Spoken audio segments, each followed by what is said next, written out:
Hi Professor Karen and my dear classmates, my name is Harpreet Kaur Virk and today is August 3rd, 2019 and this video is related to my class microbiology, that is Bio 225, and this is week 5th, and the title of the experiment is biochemical testing for microbial identification, and that is the carbohydrate fermentation testing. And this test is usually used to determine the unknown, identify the unknown microbes. There are many techniques, and one of these is this. And in this, we are going to use two microbes, that is S. epidermidis and S. cerevisiae, to see how they are going to ferment the carbohydrates, that is the fructose, mannitose, and glucose. So, and the results, according to the results, based on that, we are going to identify them, because some of the microbes, they can only ferment and produce the acids, and there are some which can produce the gases and acids together.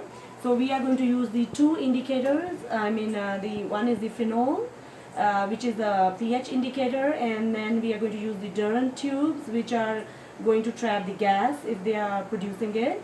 So I'm going to start by showing my work surface area. And I already cleaned my work surface area with 10% bleach solution. And I have all my 6 tubes here, that is the phenol red pH tubes. And you can see I labeled them like this. So I labeled S. epidermidis, label number 1, that is glucose. And same, I'm labeled 1, that is the glucose, and is the S. cerevisiae. And the same way, these are in the middle are 2, that is for the fructose, for both microbes. And so this one is I label number 3, that is for the mannitose carbohydrates, S. epidermidis, and in the back is for S. cerevisiae. So this is number 1, this is number 2, and this is number 3. And I have my culture vials of both the microbes, which I prepared earlier during the first few weeks. And these ones are the one which I used, because I already did 5 tubes. I'm just going to demonstrate one. This is fructose, and this is glucose, and this is mannitose. So what I did is, first of all, I took this tube, and I'm just going to demonstrate one. So this is one for glucose, and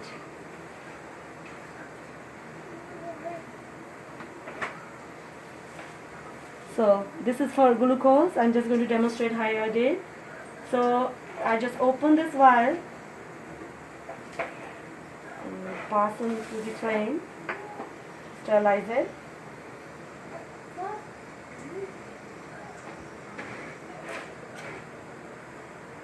And after that, I open this glucose, and then I put half of this very carefully inside it, and leaving the half for the other tube labeled glucose for S. epidermidis. And then before closing the lid, you sterilize it again, and then you close it, and then you shake it, so all the powder dissolves. So I did this same with all the tubes, and then I have this Durant tubes were already in alcohol left and then dried. So I have one this already dry. I'm going to demonstrate this. So I'm going to use this. This is for the glucose, that is for the S. epidermidis, and I'm going to take the S. epidermis culture vial,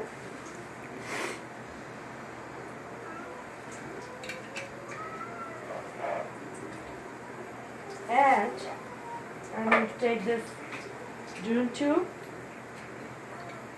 and I'm going to take this epidermidis. So the first step in this is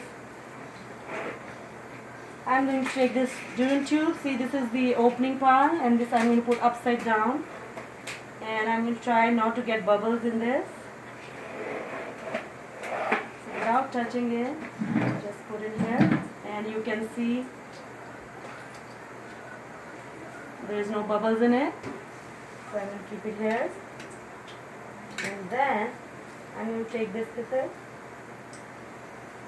take all the glucose out, and then open this. And then I'm going to sterilize it.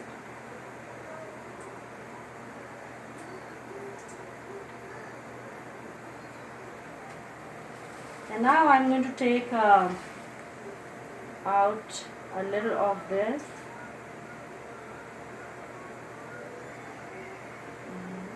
Before closing it. And again sterilize it.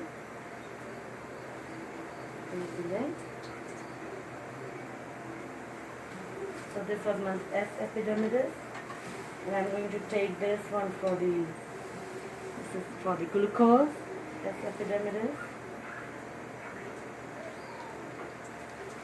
and I'm going to put 4 drops of this in this tube. 1, 2, 3, and 4. And I'm going to throw this in undiluted bleach solution, and I'm going to close this. And now, so I already did the other tubes. You can see I have all the dual tubes in it. So I'm going to keep these in for 12 hours in my incubation site and see the results. In which tube the phenol red changes to yellow, that means the acid production is there. And if there is a gas, I can see the bubbles in the dual tubes, that means a positive test, and then they have a gas in it. So let's wait for 12 hours and see what happens. That's it. Thank you very much.